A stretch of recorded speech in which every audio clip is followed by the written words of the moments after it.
Right, okay, good afternoon. My name is Brian Gerrish, and I'm going to talk to you largely about common purpose, which you've now seen on earlier slides and to do with Gordon Brown.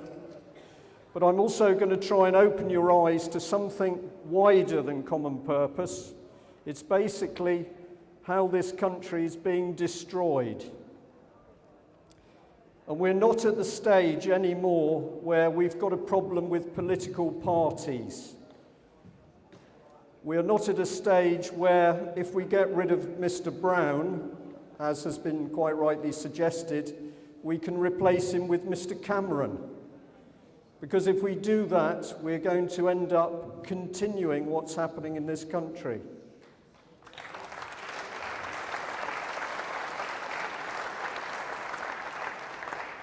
If we replace him with Mr. Clegg, we're going to continue what's happening in this country. So what we've got to do is replace our MPs with decent, honest, moral people.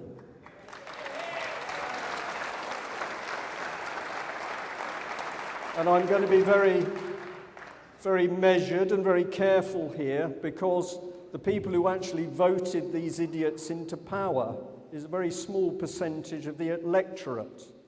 So what we are going to do is get the majority of the electorate to vote for honest, decent people.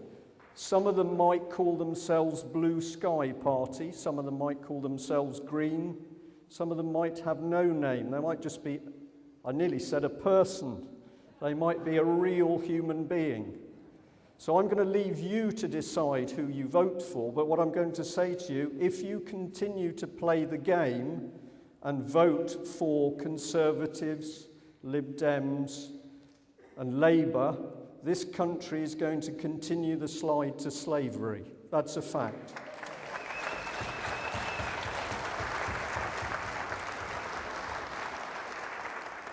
Right. The state of the nation is on screen, because here's the column, the newspaper. We've started to print what other people won't print. We're now on our third injunction.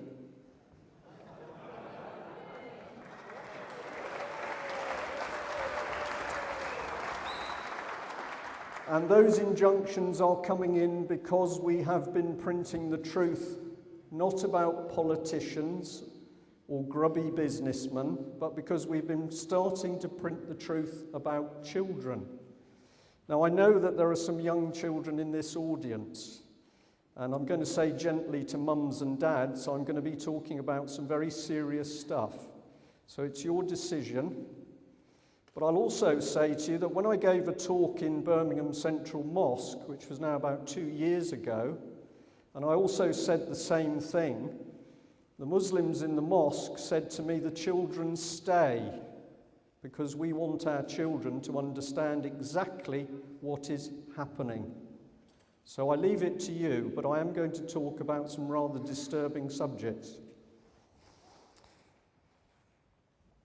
Now, we heard a lot about the Constitution, and I think really we need a just society.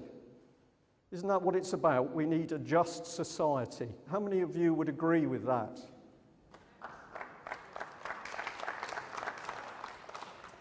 If I said that we need to adjust society, we need a just society, how many of you would agree with that statement?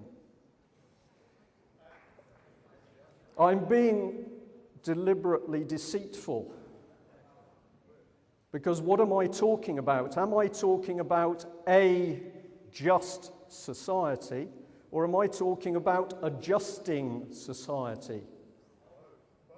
Both. Because what I'm doing with you is neuro-linguistic programming. I'm saying one thing which your conscious mind says, I want a just society, but your subconscious mind is talking about adjusting society. And that neuro-linguistic programming is now an epidemic through the newspapers, the media, a very nasty organisation called Common Purpose, but through a lot of other vehicles, courses, And that neuro-linguistic programming, reframing of people, is beginning to change how they think and how they act. So that when you see or you hear of a senior police constable saying he can't let officers ride a bike because it's dangerous, that police constable believes what he's telling you.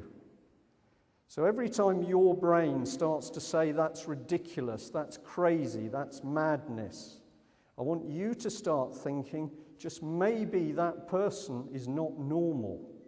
And I'm going to take you on a little journey through this country, because under the surface of this country is a very nasty cancer. It's been put in alongside the corrupt bankers and the bent politicians. But this cancer is now undermining the way our society functions. Now, I hope that all of you have got a copy of the UK column, because in it, on 4 pages, 6, 7, 8 and 9, I've attempted to do a guide to what's happening, and I've done it in diagrams because they're better than words. So I hope you've got a copy of the paper. Whether you choose to look at it while I'm talking, maybe, but if you haven't got one, after the talks have finished, can I encourage you to get one? And we do need your donations. If you will buy, if you will subscribe, if you'll donate, we are getting the message out. On a good month, 100,000 copies. On an average month, 45,000 copies. They're going into Parliament. I can tell you this paper is read by the Labour cabinet. That is not a joke. I can assure you it is, and they don't like it. So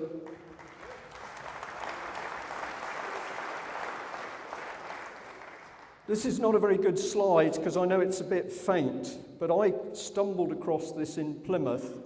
It's a huge hoarding. I don't know how long it is, 40 feet by 15 foot high. It's the Prince's Trust. Have you all heard of that? It's a wonderful charity that does wonderful things for young people. And I believe that Prince Charles is involved in it, so it must be good, mustn't it? But I got interested in this poster. On the left-hand side, in case you can't see, is a young man. And then the words are, God, Father Christmas. Some young people don't even believe in themselves. Now, as I drove past that, I thought, that's a very interesting poster. And then I got a bit further down the road, and suddenly my brain said, neuro-linguistic programming. Because there are other meanings in that sentence. One is that God is equated to Father Christmas. Some of you might believe that. I think you should think about it very carefully. But the message being put out to people reading that poster or going into their minds subliminally is that God is like Father Christmas. Or never mind God and Father Christmas, which the young person doesn't believe in. They don't even believe in themselves. So there's about 3 messages going around. When you get a daily paper, let's take the Daily Mail, because what a disgusting paper it is.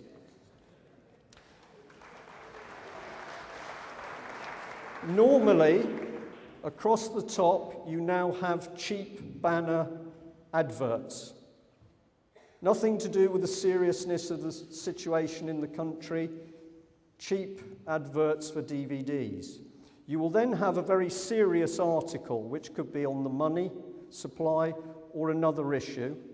And usually alongside it, you will have a slightly clad young lady. Now, the way this works is that when your mind looks at the front page, it initially takes in the serious stuff, but then another part of your brain switches over to the young lady. Well, mine does. Do you know that heterosexuality is now being questioned? We are now seeing papers where they're questioning whether it is normal to be a heterosexual. That's interesting, isn't it?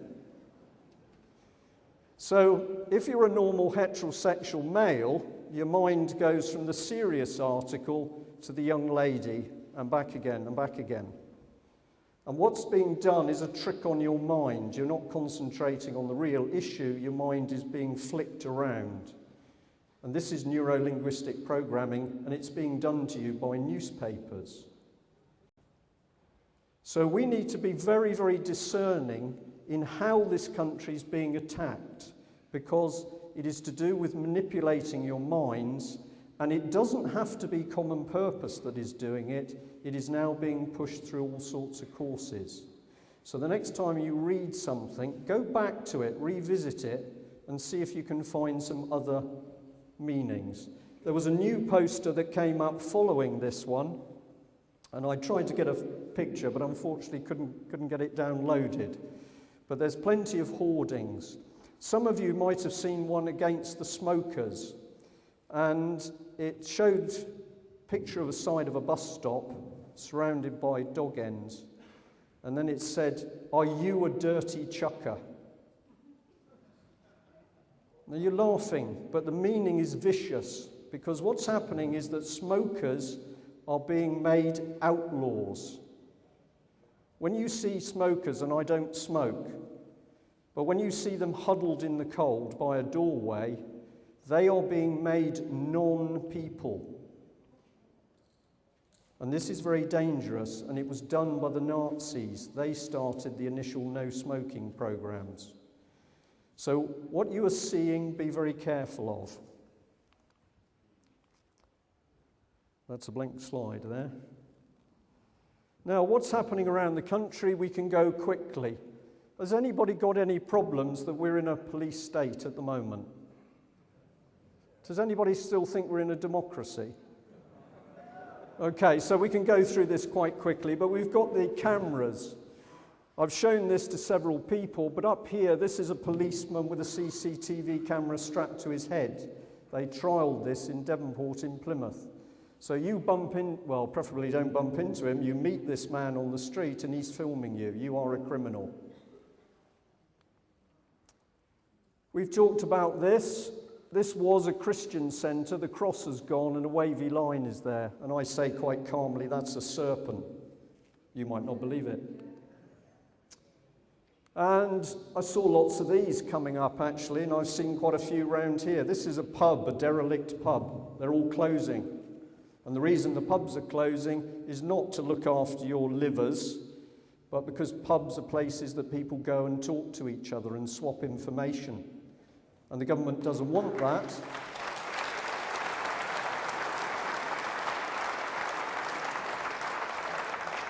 The government doesn't want that, so it lies to you. It says it's very concerned about teenage boozing. So the supermarkets start to sell it dirt cheap. Your publican can't afford to buy in his beer. So a community, a centre of community is closed down. Are we happy with that one over there? Fingerprinting. It's being done. There are schools now where the children were fingerprinted in order to get their school dinners. They make it a game for the children. It's very serious because the children are then going on a database. And we know that schools are starting to teach children about eugenics. Do you know that? They're running dance and drama classes on the theme of eugenics. Eugenics is selective breeding. And now it's being introduced to children. One of the themes is, how would you feel sitting next to a clone? So when you start to see these experimentation things relaxed, and you see a mouse with an ear on its back, has anybody seen that picture? This is not a game, it is very serious. And I hate this, because I'm always the person that takes you right down to the depths. But we've got to go down to the depths before the end of the day, but I promise to bring you back up again. So fingerprints. Guantanamo Bay. Now, what's the President of the United States called? Because I just can't remember. Yeah, what did Mr. Obama say? Did he say he was going to close the camp? Did he? Or did he say... I think he said it was his intention to close it. So when he doesn't, presumably he's got a let-out clause. But the BBC is interesting because they say some people think waterboarding is torture. Do you all know what waterboarding is? It's torture, isn't it? But the BBC, they're obviously a little uncertain, because that's what I heard on the news the other night. Some people think it's torture. Not it is torture.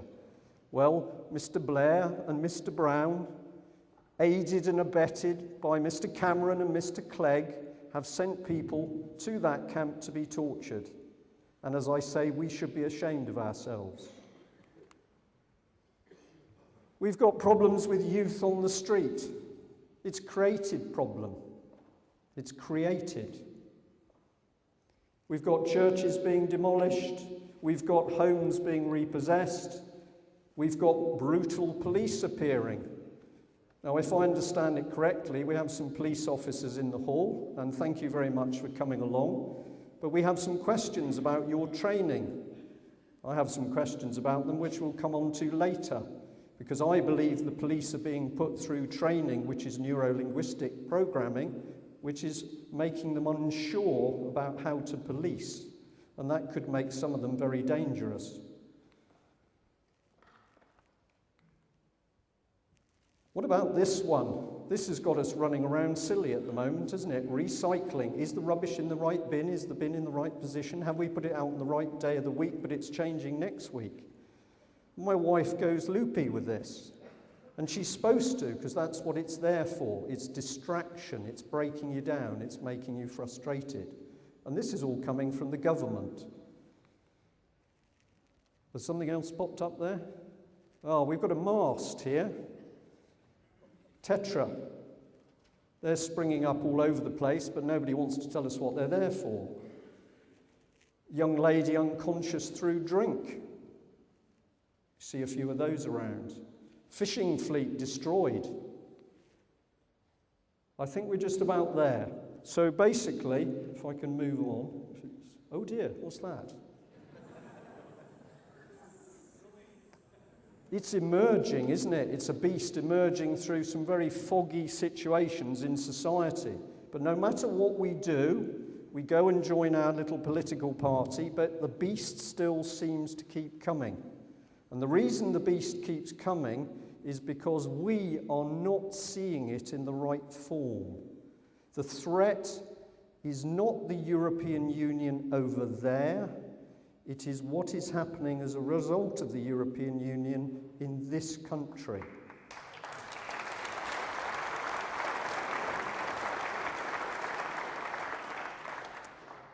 Do you know what this one is? If you read the paper, you will do. This is £350,000 worth of artwork at the Buntsfield oil depot. Do you remember where there was the big fire? And they've now put up an artwork to celebrate the gateway to the business park. I believe this is satanic. I'm not going to go into detail, but this is somebody mocking destruction. They're taking the mickey out of you. And they're certainly taking the mickey out of you if you have been kind enough, we have been kind enough to pay £350,000 of our taxes for it.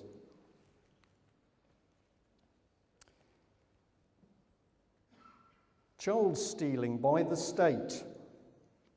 When I started a newspaper, with a lot of help from you and other people, I thought we were going to be talking about politics. And then I got calls and we got information about fraud and corruption and missing money. Not about a few £1,000s, but millions of pounds. And the stories, they had a template. It didn't matter whether it was Plymouth or Sheffield or Leeds or Bristol or Birmingham or Manchester or Glasgow. It was the same undercurrent of a cartel of criminal activity. And what we learnt very quickly was all three of the major parties were deeply involved. And then when we thought, well, that can't get much worse, we started to get stories about children. And we got phone calls, usually from ladies, but not always. And they told us incredible stories about their children being taken away from them. A row with a neighbour, then the social services called. Then the next minute they were saying that I was doing something. One lady, a French lady, found that the husband was abusing the two young girls, one 6, one 9. She tried to do something to stop what was happening inside the home, but she couldn't, so eventually she went to social services. Social services were therefore involved. She went through the process. She had a solicitor, and then she said it was as though my solicitor was talking to social services behind my back. And then it was as though I was the victim, I was doing something. And then they wanted to take my daughter away. And then they said, well, you need a psychiatric assessment because you're very stressed. And if you have that assessment done, then don't worry because we can fix it all and make it better and you can see your child. So she had the assessment and oh dear, she's got a problem. We think that to see your child, you probably need to go on Prozac. And she said, I was in a nightmare. Everyone I went to, they were in on it. Social services, the local authority, the police, my barrister. Now this story came from this lady, and I'll give you the full flow of the story, but we've got others and they follow a template, and we've seen the documentation, we've listened to recordings of telephone calls, and what we are seeing is a pattern of people's children being deliberately taken away.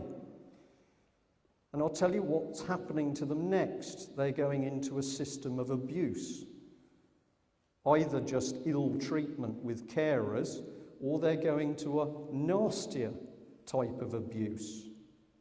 And when people have the evidence to prove it is going on, you suddenly find, and I hope the police in the room are listening, that the police don't help the people reporting it, they intimidate them. And in South Wales, where I gave a talk simply on this subject, 3 witnesses came up on the stage with me and told how they were threatened by the local police to keep their mouths shut. If you were going to destroy a nation, it would be a very good wheeze to start destroying families. Because if you can't protect your children, if I can't protect my children, there's not a lot left. There is not a lot left worth fighting for. And what we are seeing across the country on a massive scale is children being taken away. The French lady, married to an Englishman, fought. She fought her way out of depression. She eventually got another high court case, and to her delight, the judge found in her favour and gave her custody of the 2 children and permission to take the girls back to France. She'd been living in France for about 6 months when there was a knock on the door and French social services appeared. And they said, we've just come to check on the girls, but we're going to ask you to take them into the local town and you've got to have an audience with the judge, but it's all to see the girls are okay. And the mother said to me, I knew what was going to happen. So she took the girls, she had to, and the moment they stepped over the threshold into the judge's quarters, they were snatched from her, physically snatched from her. She was told she mustn't attempt to follow them. She now knows that they were then held in a children's home for a period of weeks, and then the French social services calmly handed them back to English social services, who calmly handed them back to the father, who by that time was working with other men to abuse children. And if you're sitting there thinking about your friend, if we're going to move forward and fight what's going on, you've got to deal with your friend. You've all got one. It goes like this. I've just been a bit nasty about the police and social services, but you're thinking, I've got a friend, Rita, and she works for social services, and she's a very nice lady. Brian Gerrish has been very horrible about politicians, but my friend, Sir Peter Watt, he is a wonderful, upstanding man. Now, we've got to be discerning, because I'm not saying to you every policeman is bad, far from it.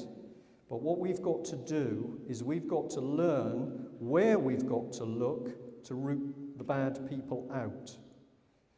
Children, absolutely fundamental. The paper now has 3 injunctions to stop us telling the truth about children who have been unlawfully taken from their parents. And Plymouth City Council is so frightened of us that they put 2 injunctions to stop us reporting on a couple we've never reported on. Why are they so frightened? Is it going to go? Here's a judge, and he's talking about making the family courts open. Can you read it at the back? Or shall I read it?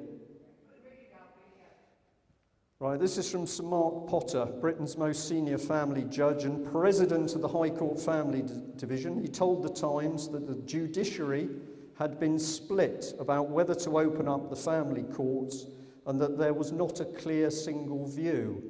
However, he welcomed a move to greater openness by the judiciary, delivering public judgments subject to an anonymity. So what he's saying is, we're not going to let you see what goes on in the courts, but we're going to be really open about telling you what the decisions are. But inside the courts, social services are producing false reports. There's perjury being committed. There's barristers lying. There are judges clearly finding in favour of paedophiles. How can they do it? Because senior judges have made it a rule that you can't see inside the courts. So we've got a pretty serious situation. We've got ladies and men, and mums and dads and partners screaming with evidence what's happening to their children, and we can't get the facts out because we get gagged, and you can't get into the courts.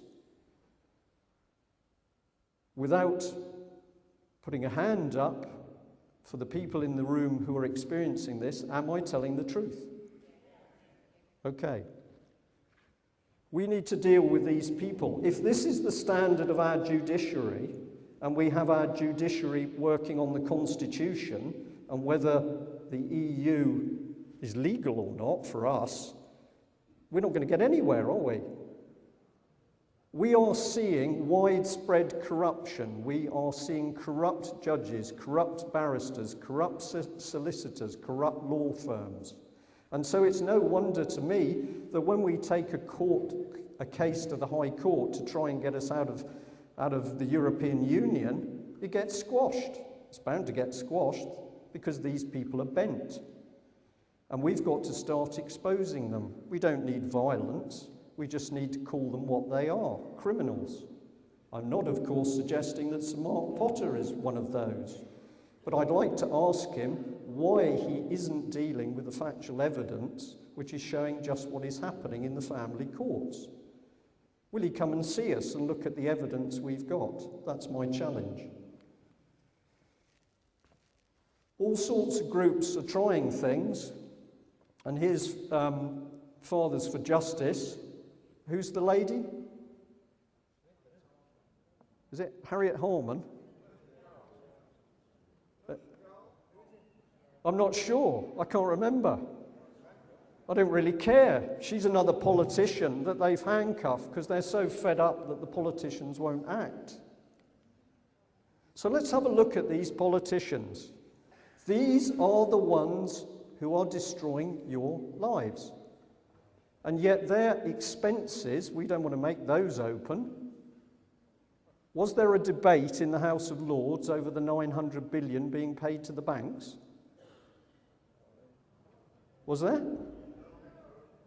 You don't seem very sure. I don't think there was. I think Mr. Gordon Brown with his cronies behind closed doors voted the money out.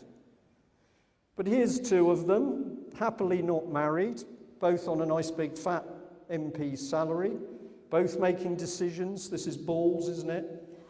Balls by name. And he's making decisions about families. He's a Bilderberger, I believe. I believe he travelled, allegedly, a couple of allegedlys in there, but I think I'm pretty accurate. He travelled to a Bilderberger meeting on public money, but he hasn't yet declared it properly. Here he is. Do you know where I got this wonderful slide from? I got it from his sort of World Faith site. If you haven't been there, go and see it. It's horrible. And just have a look at this man. His eyes, basically. If you look at this man's eyes, they are totally cold. He does not have a conscience. He doesn't mind how many soldiers have died. He doesn't mind about the children. He's not a human being, I don't think. But he was running the country, and then when he'd got it to a state of decay, he handed it over to Gordon Brown. We've got to do something about these people. We don't need violence. We just need to tell them that they don't have any more power. We're not interested in reading about Tony Blair. He's horrible.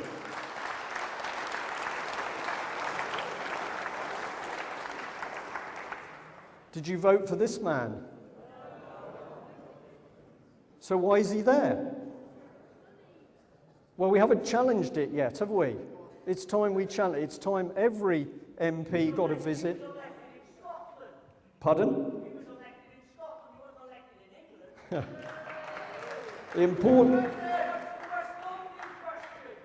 The important thing is to remember that he was helped into power by the communists. And if you look at the Labour Party and who's got a background in Trotskyism, Marxism, you will find there's a nest of them, and now they're doing interesting things with the bank. Or am I just suspicious? What about this chap?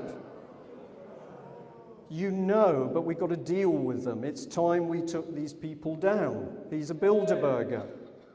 So why is this man having meetings with the powerful elite in the world? He's supposed to be there serving us. So we need to remove him, but we need to do it in the right way.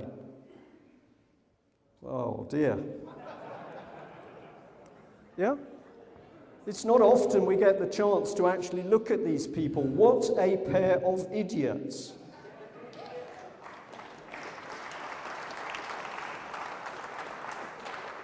They are traitors because they know perfectly well what's happening with the money supply and what Brown is doing, because the Labour Party, the Conservative Party and the Lib Dems are all taking policy advice from an organisation called Demos.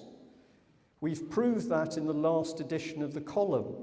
And that means, strangely, a left-wing party and a right-wing party and a somewhere party, that's the Lib Dems, are all taking advice from a Marxist-based think tank that was set up to help Tony Blair, who you've just booed. So if Demos is driving the policy of the three parties, we can't bother anymore with voting for any of these people or dealing with our local MP if he's one of them.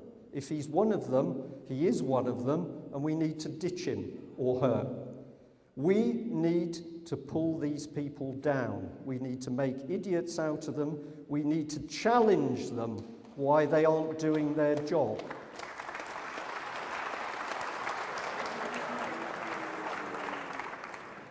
I'm disappointed that we couldn't provide food and drink for you. Why does that come into my head? Bananas. Every time I look at this man, I see something not human. And of course, he was photographed with a banana. Do you remember that? You might not have seen it. He's a Marxist. We know all about him. We know his family. He's a Marxist. And he's playing around with policy which is destroying this country. If you met him in your local pub, would you want to talk to him? Don't think so. I've spoilt it. It's great fun booing, but we've got to remove them. And to remove them, we've got to bring them down, and that means exposing them. This man is disgusting. He is now making policy decisions which is affecting all of our lives.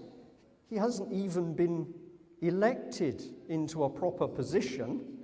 He's just doing it. He's going off eating caviar on big yachts with very dodgy people. And at the moment, we are accepting it. And I haven't yet heard real opposition to these people from any of the other parties. Very diplomatic, you know who I'm talking about. So let's start pulling these people down. Because whilst he's interested in his grubby little activities, this is what's going on. And if you want to know why the troops are in Afghanistan and in Iraq, it is to keep them out of the country, to kill them, to maim them, so that we do not have troops to defend this country when they move in the European police.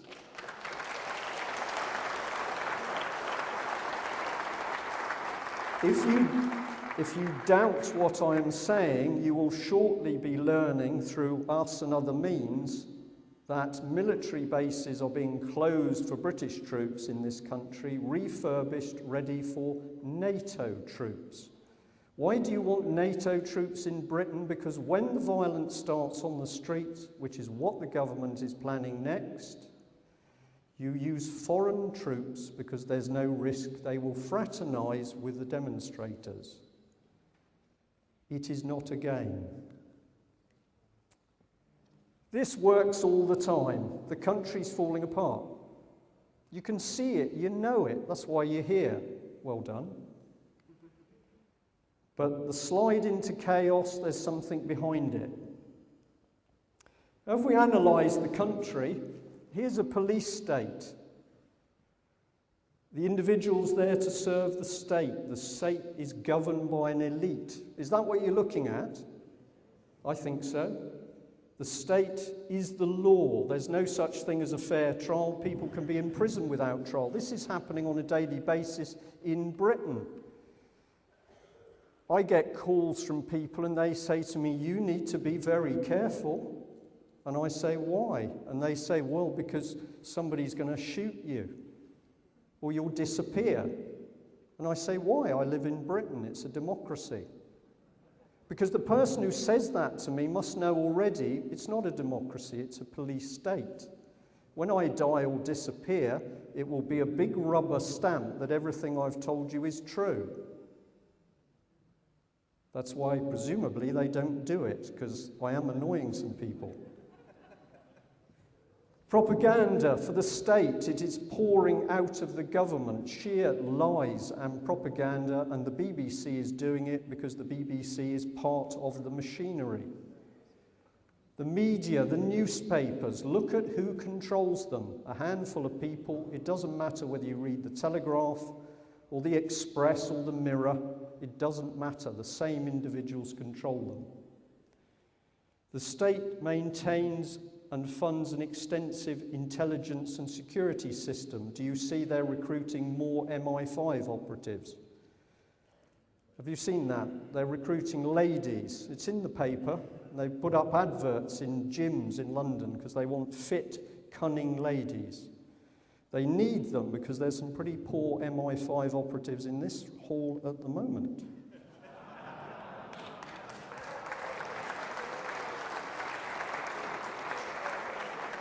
Children are brainwashed. Children are being brainwashed in schools. The European stuff is in there. Don't take any notice of your mum and dad. Make sure you have a European food day. They're taught disgusting things about sex. They're shortly to be told that being heterosexual is not normal. Believe me, that is coming. And they're being asked to consider whether they'd be happy to be sat next to a clone. Children, they are going to brainwash completely. Who's heard of ARC, Absolute Return for Kids? Academy schools, have you heard of them? You need to find out about them because when you take a look at them, they don't have many windows. They're going to be wired up with so much Wi-Fi that the children are going to be on neat microwave the whole school day from the age of 3 to 18. They're going to have police and social services as an integral part of the school. And the people who are going to run the school are big international businesses, industrial military people like British Aerospace. And we've got the documentation, and it says that although they've got to have a normal curriculum when they start, if they want to change that curriculum at any time, they can do. You are about to watch children taken by the state, as in China, and brainwashed. So this is it. We have something very nasty inside the country. It's pulling us apart. You've got to see it to be able to stop it. And I'm delighted at the number of you who are now reacting. We get more and more and more calls from people saying, I see it, I see it. This has happened. I found this document. This is what happened at work. I'm being sent on a course. So keep going, because the key to stopping it, which is what this meeting is about, is to explain it to other people. If the 40 million voters know that they're being brainwashed and attacked, they can deal with it. Now in the paper, this is page 6, down the right-hand side is a list of organisations which I've called change agents. Now some of them you will know: the Tavistock Institute, the Rowntree Foundation, the Claw Foundation, Common Purpose, IDEA, the Local Government Association. Do you know these organisations?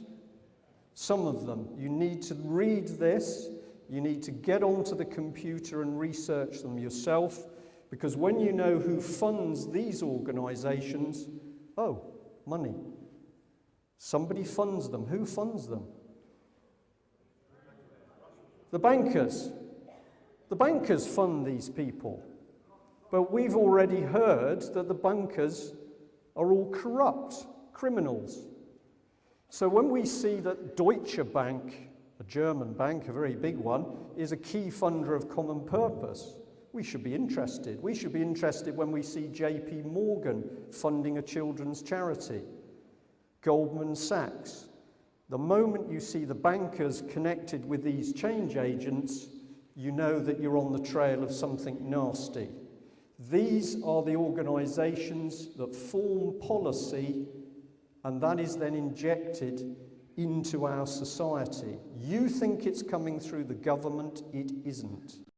These change agents give the government the policy, and they then enact it. Demos being a classic. The Tavistock Institute. Very nasty organisation in my opinion, but it helped create the National Health Service and social services. So we should be happy, apart from the people who know that children and adults are having body parts stolen from them.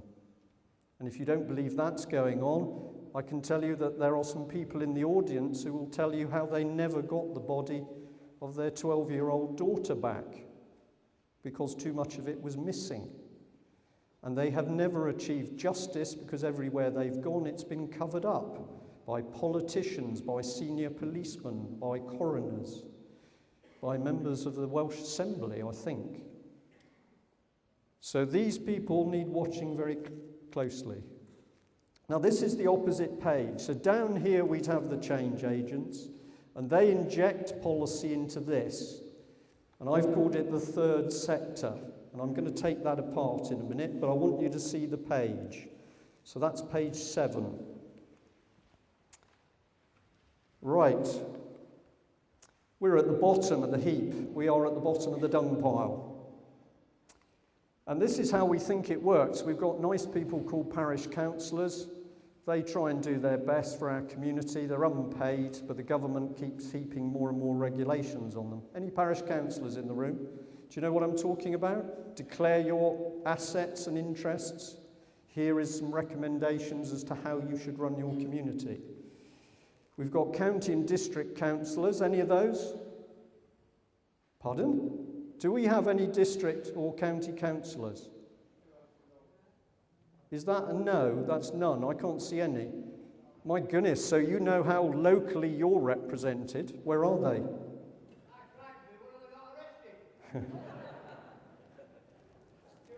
MPs. Any MPs? Well, Parliament, we've heard all about that. House of Lords, what a lovely organisation that is. We've got Peter Mandelson. He'll be preening himself in there. And we should have somebody else somewhere. We got the Queen. Now, we don't know about the Queen.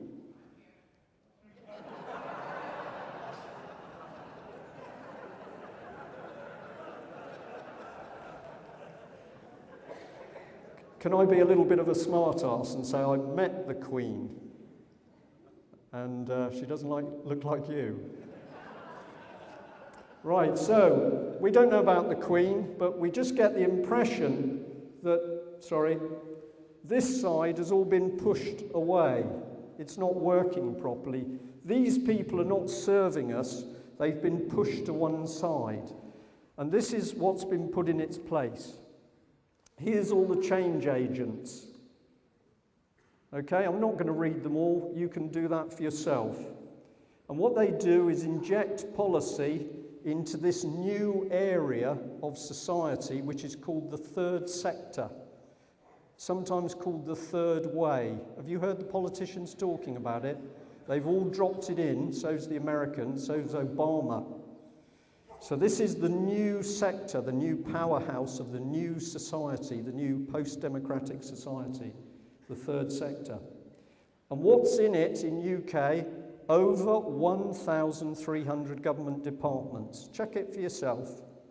Employing over 500,000 people. What did they do? How did we manage to run the country in the 1940s or 50s?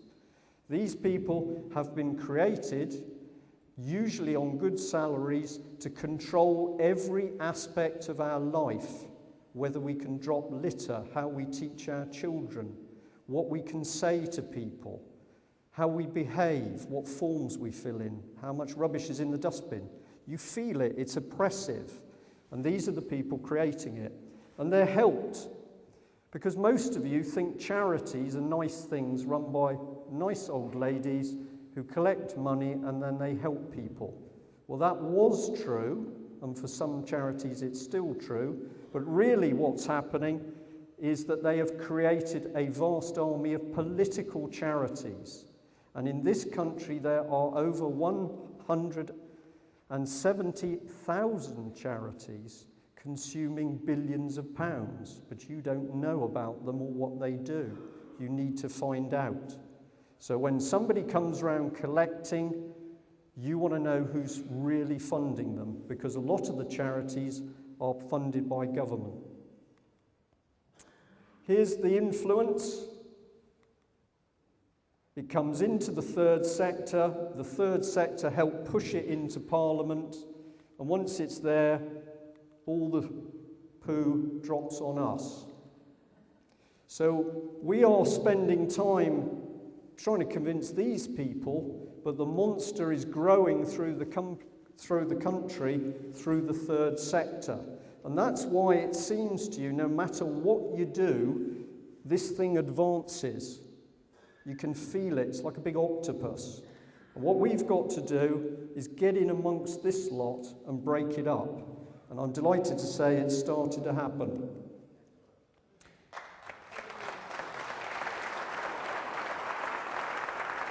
Right, got to go quickly because I'm watching Roger. He can be very tough sometimes. The Fabians. Anybody a member of the Fabian Society? Thank you for putting your hand up. That's very good. The Fabians, to most people, are a debating society, and they do debate all sorts of things, but behind the facade is a very nasty organisation. Its emblem is a wolf in sheep's clothing. It's got another one which is of men hammering the world into a different shape, and their effective technique is that they're going to change us, but they're going to do it so slowly we won't know it's happening. So if I could jump back to Tony Blair, who you know and love, we'd be interested that he was a chairman of the Fabian Society. So don't think that the Fabians are some innocent little party in this. They're very serious. Here's Demos. And Demos here is putting policy. It says that absolute power doesn't corrupt. According to Demos, it's we don't have power causes the problem. So they're turning what we know to be truth on its head. And this is common purpose. How many of you now know something about it? Okay, I got it right because I didn't want to talk too much detail. I wanted to show you something different. Common purpose is a change agent. It's a political cult. It recruits people, trains them to recruit other people, and they go on and train others. But what it is doing very cleverly is changing and reframing their views.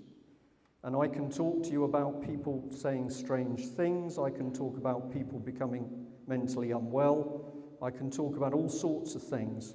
30-odd thousand common purpose people now in the middle of that third sector. Here she is. This is my favourite lady, Julia Middleton, the chief executive. And she was giving a talk, and I don't know whether you noticed the eyes, but there's something special. Who is she? She's now advising National Health Service on running hospitals. She's advising the military. She's advising schools. She's advising MPs. She's advising the government. She's everywhere. But who is she? Well, she's married to a man who's involved with the Trinity Mirror Group. She was involved with Demos, a Marxist organisation, and she is creating the new leaders. I think something is very dangerous here because she talks about us empowering ourselves, except when we ask what public money is being spent on this. And then she says we're right-wing extremists. So she can do it, but if I ask why, we're the problem makers. They have been collecting names of people inquiring about them over the last year and putting them on a spreadsheet. We know this because we have a copy of the spreadsheet. And I can tell you that at the moment there is a battle going on because Common Purpose has coerced members of the public sector and a police force and somebody within the prison service to release names and addresses and telephone numbers of people inquiring about Common Purpose. They have coerced civil servants into breaking the Data Protection Act. And now they're lying about it, and I have the letter that proves they're lying. This organisation and this lady are very dangerous. Basically, this is an article that's appeared in a magazine called Third Sector, but you want to read it because it's talking about the breach of Data Protection Act.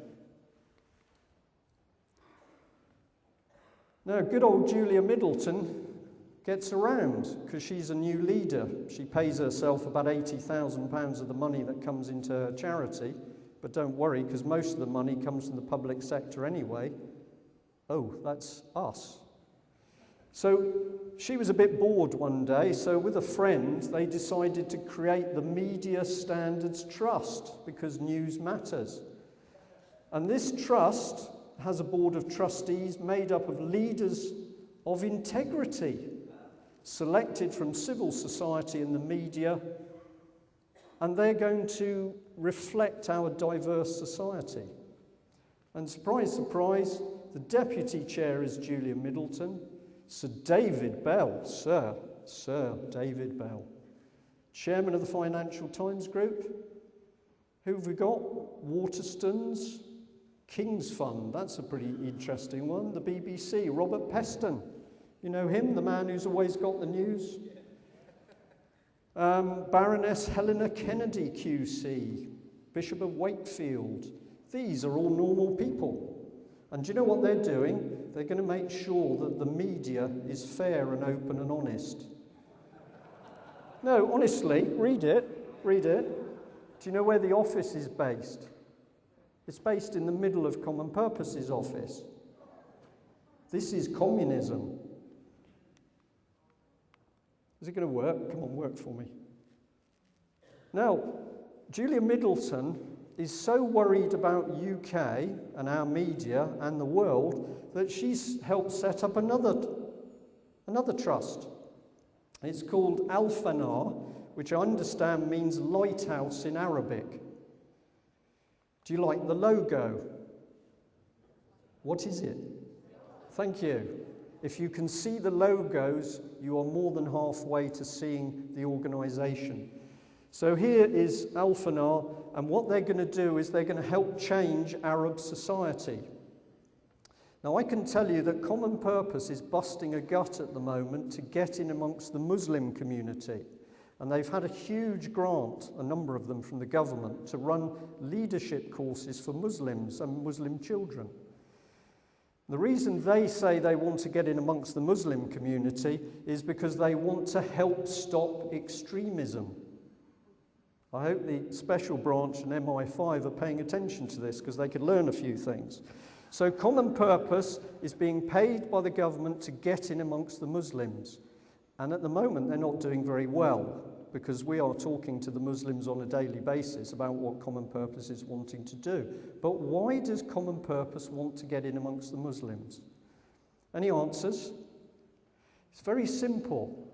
Compared to us, who've allowed our families and values to be wrecked, they still have very tight family units where mum and dad are important, and they pay attention to the local, I was going to say preacher, imam. So Common Purpose has got a real problem because it's about breaking down society, and it can't break the Muslims down because it can't get amongst them. The same thing with the Arabs. They have a totally different culture, but we're sending in Julia Middleton to scramble them. Oh my goodness, this is terrible. I can't even remember why I put it. Oh, yes, I could. These are people who are training sort of, oh no, sorry, I know what this is, sorry. This is a bit of text about the trustees in that Al-Fanar Trust. And I did it deliberately because most of it's pure bull. But here we've got a Mr. Can't read it, Hamilton or something. Here's Demos. Well, this is Julia Middleton as well, Demos, sorry, in here. Who have we got here? We've got UNESCO. Down here, we're coming down, we've got the World Bank. And I think you'll find we've got some colleges. We've got the Saudi Hollandi Bank. So we've got a mixture of people who say they're involved in charities, but they've got big banks backing them and Common Purpose, and this is socialist dogma. This is dangerous. Now the police. Well, here's my challenge to you for the police, because this little group say that they are training the police. And we've got a Phil Hardy, he's a master in neuro-linguistic programming. Down here, Associate of the Leadership Academy for Policing, the National Centre for Applied Learning Technologies, oh, and the Scottish Executive. So why are we giving the police neuro-linguistic courses, and do the policemen understand that if you're given neuro-linguistic training, it can seriously damage your mental health? Have we noticed the number of people becoming depressed? Do we know about the suicides in Bridgend? How many suicides now?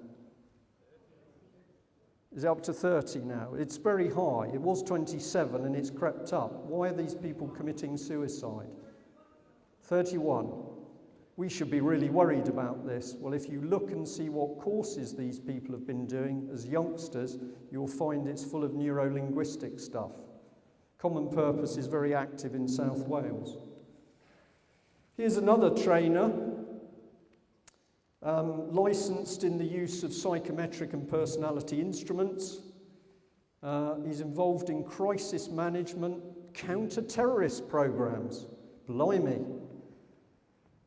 The police training using neuro-linguistic stuff is so good that they can murder people on tube stations. Sorry, did I say something wrong?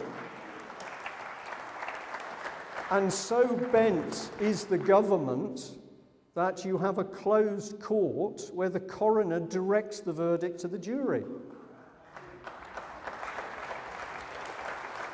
If you want to know why these weird things are happening, start to look at who is training who. I've warned you about Common Purpose, but there's many others, and we should be asking why anybody is being subjected to NLP techniques without a health warning. Who have we got here? Some more trainers, European Mentoring and Coaching Council. What's that? We need to ask. We need some letters asking what the hell this is, because it's something not very nice. And this Alan, he's looking at the paradigm change needed for police reform. I don't think the police need a paradigm change. I think they need basically going back to basics. But the reason they won't go back to basics is because at senior level, this policy is being pushed through. Okay, I've finished there. If you look on the website, CP Exposed, in about a week's time, a lot more information will go up. A lot more documents, more names, all factual.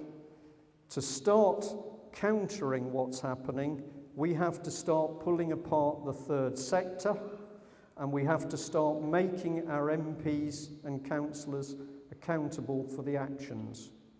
I'll leave it there. Thank you.